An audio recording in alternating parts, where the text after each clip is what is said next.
So what we have tried to do as part of our research is take a fundamental understanding of chemistry and biology and apply it to a natural system in order to analyze mercury. And I realize I meant to say this at the beginning, but I'm from the Department of Civil Engineering, so this might seem kind of strange that I'm here talking about chemistry and biology, but what we study, or what I'm studying in my research group, is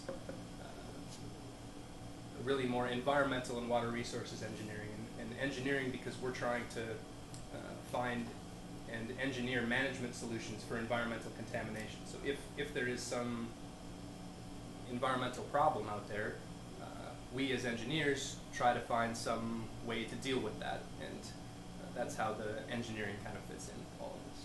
That's a little bit of an aside, but I meant to say that up front. I really am an engineer, even though I'm talking about chemistry and biology, but I'm also a scientist. So, fundamental understanding of biology and chemistry. There are different types of microbes that live in the environment. Some microbes like to use oxygen, some like to use iron, some like to use sulfate. Is anyone like a biology teacher in here? Or science teacher? Yeah, okay. So these are different chemicals that bacteria use, and it's this one specific strain of bacteria, these sulfate-reducing bacteria, are the ones that transform inorganic mercury to methyl mercury. The way this sort of different biological communities exist in the environment is in a stratified location. So oxygen-utilizing bacteria live at the top of this picture here is water, and then there's sediment down below it. So oxygen-utilizing bacteria live right near the surface of the sediment. And then somewhere down below the oxygen, when all the oxygen's used up, the next bacterial population that shows up is iron-reducing bacteria. And then below the iron-reducing bacteria, once all the energy from the iron is sucked out, then sulfate-reducing bacteria can live at the next step. And so this is the microbial community that we're especially concerned about for methyl mercury.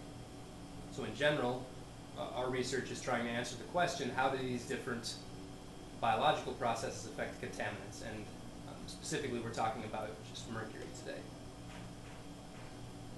So a little bit of background on how this sulfate is the chemical that drives this microbial process, sulfate reduction. This is a description of someone else's experiment, but it provides some background for the work that we've done.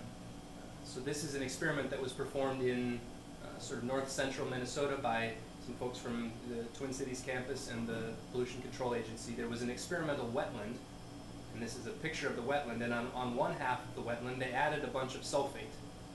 And so sulfate is the chemical that stimulates this microbial activity that creates methyl mercury. And on the other half, they didn't add sulfate. And they precipitated this sulfate onto this half of the wetland 4 times over a summer, about almost 10 years ago now. But the results of this show clearly that more methyl mercury was present in the part of the wetland that was amended with sulfate. So the shaded bars here represent the half of the wetland that received additional sulfate, and the hollow bars, which are all down here at the bottom, represent the half of the wetland that didn't have amended sulfate. So clearly the sulfate addition increased the methyl mercury. So this is methyl mercury on this axis. Another way that this is illustrated is these are the 4 different times, these are the 4 different times that sulfate was added to the wetland, and it's a little bit hard to see, but after each sulfate addition, the methyl mercury concentrations, the hollow circles, spike up every time. So there is some evidence to suggest that increased sulfate to a system may stimulate the production of this methyl mercury.